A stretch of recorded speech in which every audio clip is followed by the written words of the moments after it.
जय भीम। आवाज नहीं आ रही कोटा जैसी। जय भीम।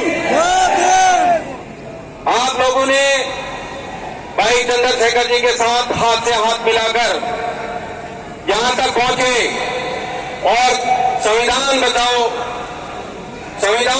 यात्रा का समर्थन किया, सहयोग किया, उसके लिए बहुत बहुत धन्यवाद।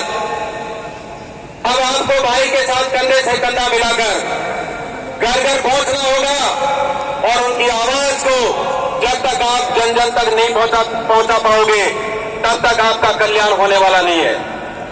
जब भाई पूरे देश के अंदर आपके हक और अधिकार की बात पहुंचा सकते हैं, आपके लिए काम कर सकते हैं, तो आप अपने गली और मोहल्ले में अपने लिए और समाज के लिए अगर काम नहीं करोगे तो फिर आपका कल्याण होने वाला नहीं है।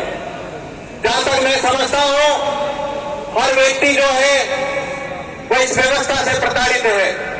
चाहे व्यवस्था किसी कांग्रेस की हो, चाहे बीजेपी की हो, चाहे व्यवस्था मनुवादी हो, चाहे जातिवादी हो, प्रत्येक प्रकार की व्यवस्था में हमारे लिए और हमारे लोगों के लिए प्रताड़ना है। उसके बावजूद भी अगर हम लोग उस प्रताड़ना के विरुद्ध खड़े नहीं हो पा रहे और भाई का साथ देने के लिए हमें एकजुट होने की आवश्यकता अभी भी महसूस नहीं हो रही, तो इसका मतलब यह है कि या तो हम जानते नहीं है या फिर हम जानना नहीं चाहते।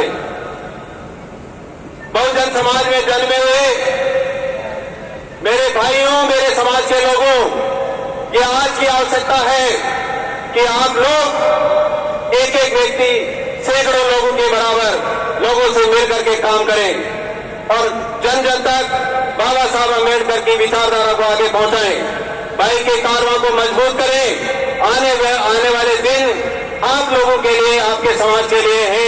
ये जमाना देख रहा है, लेकिन आप लोग जब तक खुद नहीं देखोगे कि जमाना बदल रहा है और जमाना हमारा आने वाला है, तब तक आपके कदम काम करने के लिए नहीं बढ़ेंगे।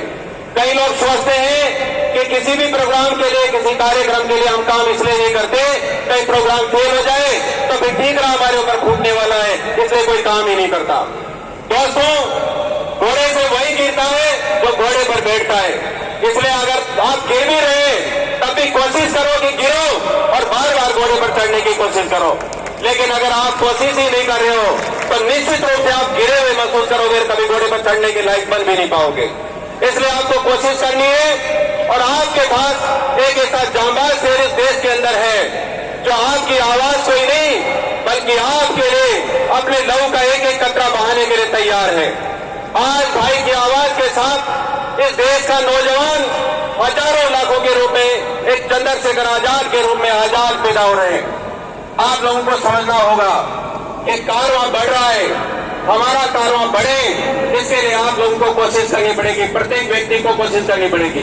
भाई ने पहले भी आह्वान किया था, प्रत्येक व्यक्ति 5 लोगों से डेली मिलता है तो लाखों की तादाद में आप वोटर्स क्रिएट कर सकते हो, अपने भाई बना सकते हो, अपने समर्थक बना सकते हो। आप लोगों से निवेदन है कि भाई के कारवां को बढ़ाने के लिए आपको किससे लड़ने की जरूरत नहीं है, किससे झगड़ने की जरूरत नहीं है, लेकिन फिर भी आपको आगे बढ़ने के लिए काम करने की जरूरत है और बाबा साहब की विचारधारा को और भाई के कारवां को बढ़ाने के लिए जन जन तक पहुंचने की जरूरत है। जय भीम, जय भारत, धन्यवाद। बहुत बहुत साधुवाद भारती जी। मैं कार्यक्रम को आगे बढ़ाते हुए आमंत्रित करना चाहूंगा प्रदेश के अध्यक्ष भीम आर्मी माननीय जितेंद्र जी को कि आप आयर सेक्शन पर अपना उद्बोधन रखें।